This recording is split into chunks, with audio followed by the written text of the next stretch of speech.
सरदार अर्जुन सिंह को स्वामी दयानंद के उपदेश सुनने का साक्षात अवसर मिला, अपितु वे आगे चलकर स्वामी जी की वैचारिक क्रांति के क्रियात्मक रूप से भागीदार भी बने। स्वामी दयानंद के हाथों से उन्हें यज्ञोपवीत प्राप्त हुआ और उन्होंने आजीवन वैदिक आदर्शों का पालन करने का व्रत लिया। अब नित्य हवन उनका साथी और वैदिक संध्या उनके प्रहरी बन गए।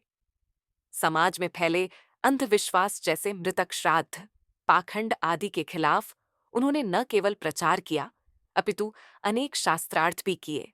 काहन सिंह के नाम से एक सिख लेखक ने हम हिंदू नहीं के नाम से पुस्तक लिखकर सिख पंथ को हिंदू समाज से अलग दिखाने का प्रयास किया।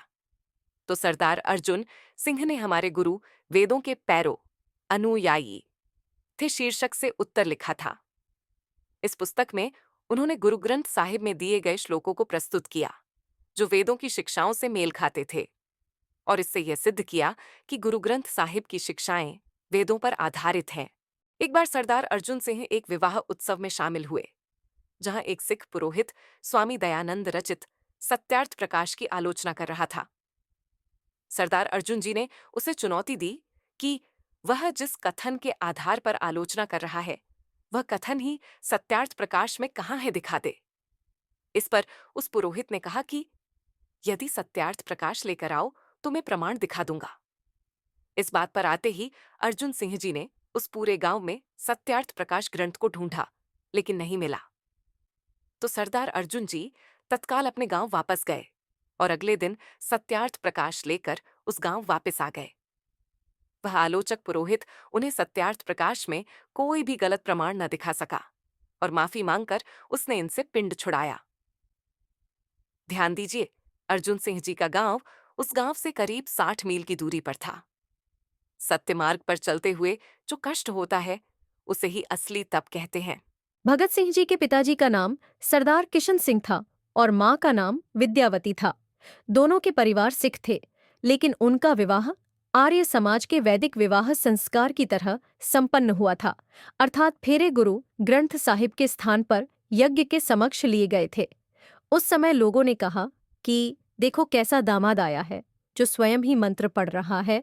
जब भगत सिंह और जगत सिंह 8 वर्ष के हुए, तो अर्जुन सिंह जी ने अपने दोनों पोतों का यज्ञोपवीत उपनयन संस्कार पंडित लोकनाथ तर्कवाचस्पति के हाथों संपन्न किया, जो भारत के पहले अंतरिक्ष यात्री राकेश शर्मा के दादा थे, और एक पोते को दाईं भुजा पर और दूसरे पोते को बाईं भुजा में भरकर यह संकल्प लिया कि मैं इन दोनों पोतों को राष्ट्र की बलिवेदी के लिए दान करता हूं। अर्जुन सिंह जी के तीनों पुत्र पहले से ही देश के लिए समर्पित थे। उनके सबसे बड़े पुत्र और भगत सिंह के पिता किशन सिंह सदा हथकड़ियों की चौसर और बेड़ियों की शतरंज से खेलते रहे। उनके मंझले पुत्र अजित सिंह को तो देश निकाला देकर मंडाले जेल भेज दिया गया। बाद में वे विदेश जाकर गदर पार्टी के साथ जुड़कर कार्य करते रहे। उनके सबसे छोटे पुत्र स्वर्ण सिंह का जेल में ही युवावस्था में देहांत हो गया था। अपने दादा अर्जुन सिंह द्वारा देश हित में लिए गए संकल्प को पूरा करने के लिए अपने पिता और चाचा द्वारा अपनाए गए इस कठिन पथ पर चलते हुए भगत सिंह भी वीरों की भांति देश के लिए अल्पायु में फांसी पर चढ़कर अमर हो गए। ये पूरा परिवार आर्य समाज की प्रगतिशील विचारधारा से प्रभावित था, जिसका श्रेय सरदार अर्जुन सिंह को जाता है। शहीद भगत सिंह अपने दादाजी को जब भी पत्र लिखते थे तो ओम और नमस्ते ही लिखते थे।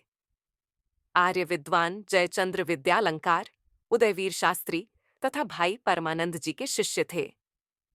पंडित लोकनाथ तर्कवाचस्पति जी ने ही शहीद भगत सिंह का यज्ञोपवीत संस्कार कराया था। हमारे चैनल रक्तरंजित इतिहास के स्वर्णिम पृष्ठ को सब्सक्राइब करें, वीडियो को लाइक करें, आपके मित्र परिवारजनों को शेयर करें।